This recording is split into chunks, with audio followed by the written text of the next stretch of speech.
Constitution दिवस की आप सभी को आप इसको बंद कर दीजिए। शुभकामनाएं देती हूँ। और इसी के साथ इस वेबिनार मैं सबसे पहले श्री पारस सिन्हा जी से अनुरोध करती हूँ कि वो हमें ऑफेंस अगेंस्ट वुमेन पे अपना डेलिब्रेशन दें और हमें इस टॉपिक पर एनलाइटन करें। इसी के साथ आप सभी पार्टिसिपेंट्स जो कि ऑनलाइन और साथ साथ अपने अपने माइक्स थोड़ा बंद रखेंगे ताकि इंटरप्शन ना हो। Thank you. Hand over to you sir. Present my this topic, that is a global problem, that is crime against women, and it is very known to all that it is in existence since very long time. Earlier the ruler, the king, the kingdom, the rich businessman, the person related to the king and the rich persons, their family members, they were engaged in such type of crime against the women.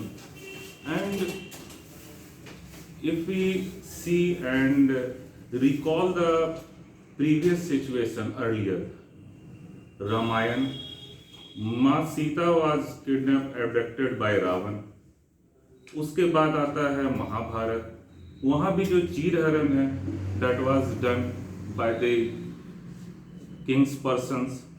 तो ये जो प्रथा है that was very much attached and associated with very long time, और एक बहुत ही खराब प्रथा शुरू में ही स्टार्ट हो चुकी थी, that was the सती प्रथा, burning of the widow alive with dead body of her husband.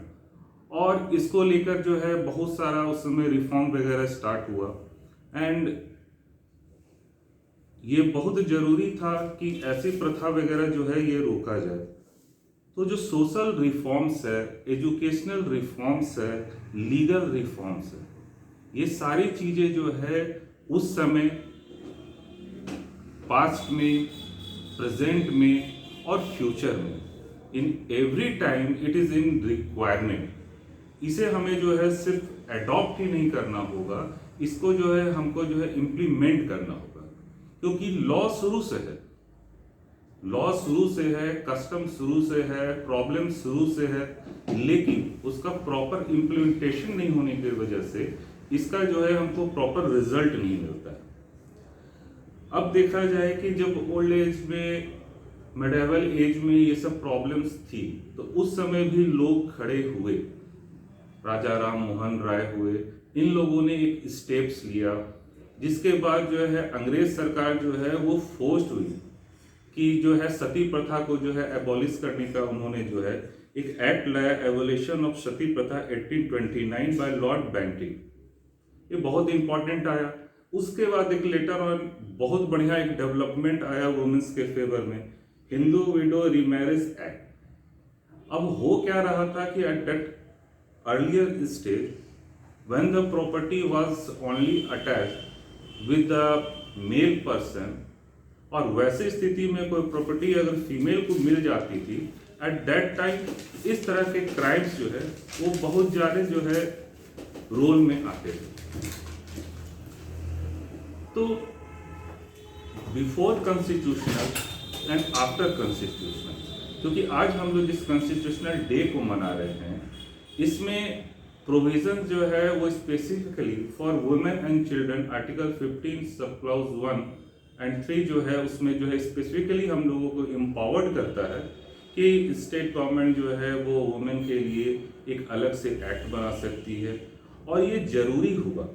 और इस चीज को समझते हुए, सिचुएशन को समझते हुए, हमारे ऑनरेबल कोर्ट ने women's sexual harassment at work place में विशाखा के केस में उन्होंने जो है इसको गाइडलाइंस दिया, क्योंकि लगा कि there is a need of separate law for women on man.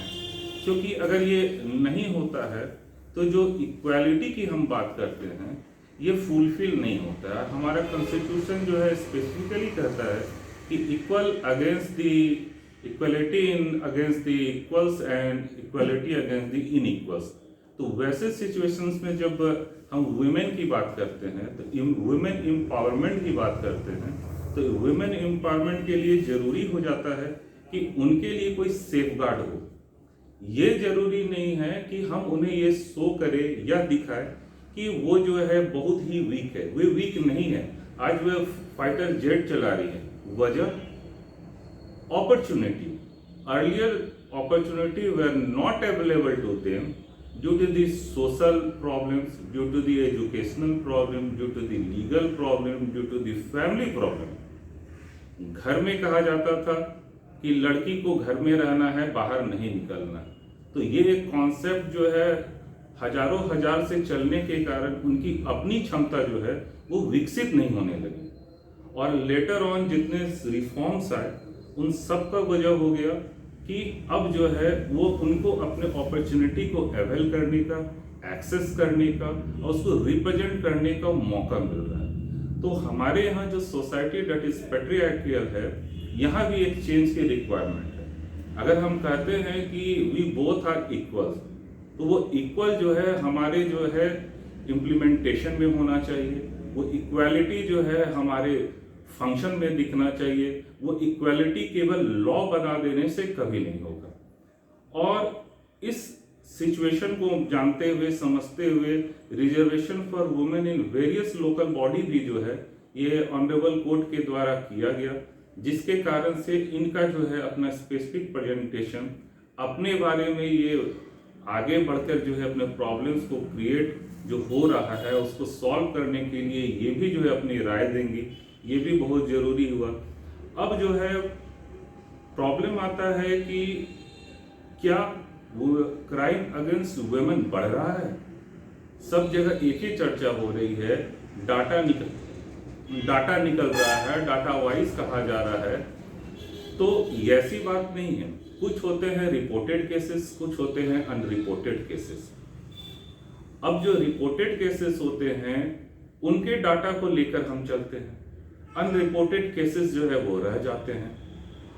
तो अर्लियर क्या था कि जितने रिपोर्टेड केस आए उसके अनुसार से हम कह रहे थे कि केसेस अगेंस्ट वुमेन कम।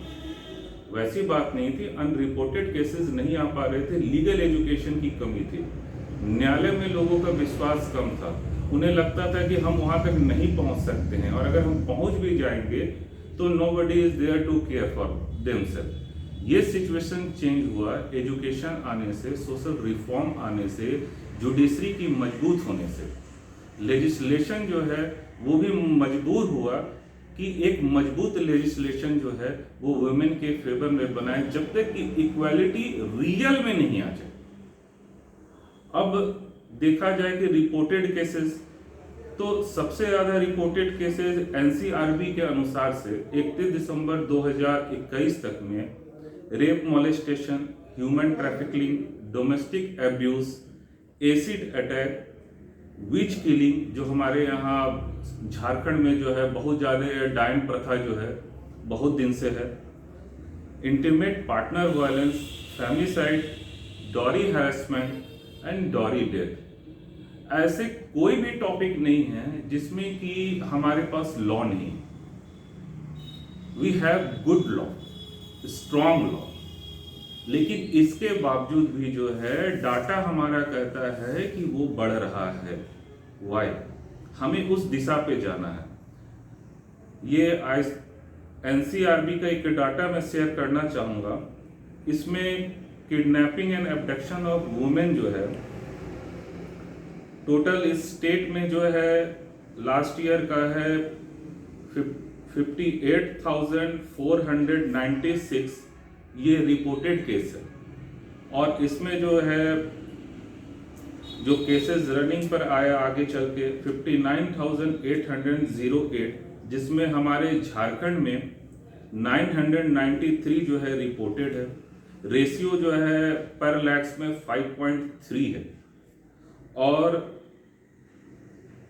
इसमें सबसे आगे में वेस्ट बंगाल चल रहे हैं 7740 के रेट के साथ 16.2, जो कि सही नहीं है। हम लोगों को उस एनसीआरबी के डाटा से ये समझना होगा कि कहां पर किस तरह के केसेस ज़्यादा हो रहे हैं अगेंस्ट द वुमेन, और हमको जो है उन दिशा पर legal awareness, so that the victim should not feel ashamed.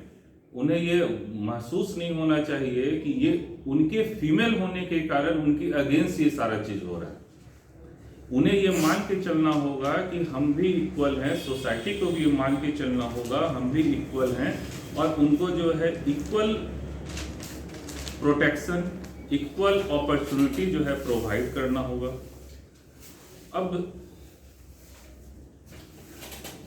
दो तरह की चीज अब आती है एनसीआरबी के रिपोर्ट में कि एक रिपोर्टेड हो जाता है और एक चार्जशीटेड हो जाता है, और तीसरा जो है कितना उसका जो है सक्सेस रेट होता है प्रोसिक्यूशन की तरफ से, कितने जो है वो केस जो है कोर्ट में खत्म हो जाते हैं। यहाँ पर जो है एक बहुत बड़ा फैक्टर जो है वो हो जाता है विटनेस का और साइंटिफिक रिसर्च का। ये अगर स्टेट गवर्नमेंट जो है अपने इसमें अगर इम्प्लीमेंट करेगी तो इन सारे केसेस में जो है सफलता rate on behalf of the victim जो है बहुत ज़्यादा होगा। अभी जैसे कि एक सोशल रिफॉर्म में विक्टिम कंपनसेशन ऐड हुआ है, इट्स वेरी गुड। इसी के साथ जो है लीगल अवेयरनेस जो है, लीगल एजुकेशन जो है ये भी कंपलसरी होना चाहिए। जैसे कि बच्चे जब हमारे होते हैं, छोटे होते हैं बच्चियां, हम लोग बहुत ज़्यादा एक्टिव रहते हैं कि चलो karate, martial art, self defence सीखो, लेकिन जैसे वे थोड़े बड़े होने लगते हैं वो जरूरी चीज़ को छोड़ के हम उसे जो है सिर्फ और सिर्फ स्टडी और जॉब के पीछे भगा देते हैं। जबकि आज का सोसाइटी जो है वो दोनों चीज में इक्वल करना चाहता है और वो इक्वल होना चाहिए। इसलिए जो हमारा आज का जो टॉपिक है इसमें झारखंड को अगर हम देखें तो सबसे इंपॉर्टेंट हो जाता है डायन प्रथा का, that is needed to be curb. Law बहुत अच्छा है, इम्प्लीमेंटेशन की दिक्कत है, कमी है। यहाँ पर जो है लोगों को ये समझाना, उनको जो है एक सोसाइटी के बीच में लाना कि ये जो है प्री मेडाइवल एज की सोच से we have to come out. ये चीजें नहीं होती है, ये इन चीजों से आपके कहीं ग्रोथ नहीं है। तो जो वुमेन एम्पावरमेंट है इट रिक्वायर्स ये कि हम जो इक्वल समझे। एक्ट की हम बात करते हैं, लोग कहते हैं कि एक्ट बन गया इससे कुछ फायदा नहीं हो रहा। फायदा हो रहा है, डाटा देखा जाएगा। एसिड अटैक्स के बहुत सारे मामले थे। 2018 में 228 केसेस रिपोर्टेड हुए थे, 2020 में 182 हुए थे, 2021 में ये घट के 176 पर आ गए। तो यहाँ पर इम्प्लीमेंटेशन जो है वो सही हो रहा है। दूसरा, लोगों में जागरूकता बढ़ रही है। तो ये जो हम लोगों का बार बेंच एंड पैरालीगल्स की जो एक्टिविटी है ये सचमुच में कॉन्स्टिट्यूशन जो हमारी मदर है उसको जो है फुलफिल करने के लिए, उसके ड्रीम्स को फुलफिल करने के लिए, उसके एडजेक्टिव को फुलफिल करने के लिए ये बहुत ज़रूरी है कि इस तरह का आयोजन, इस तरह का जो है ये रेगुलर बेसिस पे होना चाहिए, जिसमें कि सिर्फ हम लोगों की सहभागिता ना हो बल्कि वैसे लोगों को, वैसे वुमेन को भी इसमें हम अटैच करें जो इन सारे प्रॉब्लम से वो बाहर निकलकर और एक मुकाम उन्होंने हासिल किया है। तो उन लोगों को लाने से एग्जाम्पल के तौर पर हमारा जो है ये बढ़ेगा कि सोच डेवलप होगा, लोगों को दिखेगा कि yes we are in progress. और इसी के साथ मैं इस कॉन्स्टिट्यूशनल लॉ डे पर आप सबों को जो है बहुत बहुत बधाई देते हुए अपना स्पीच समाप्त करता हूँ। धन्यवाद।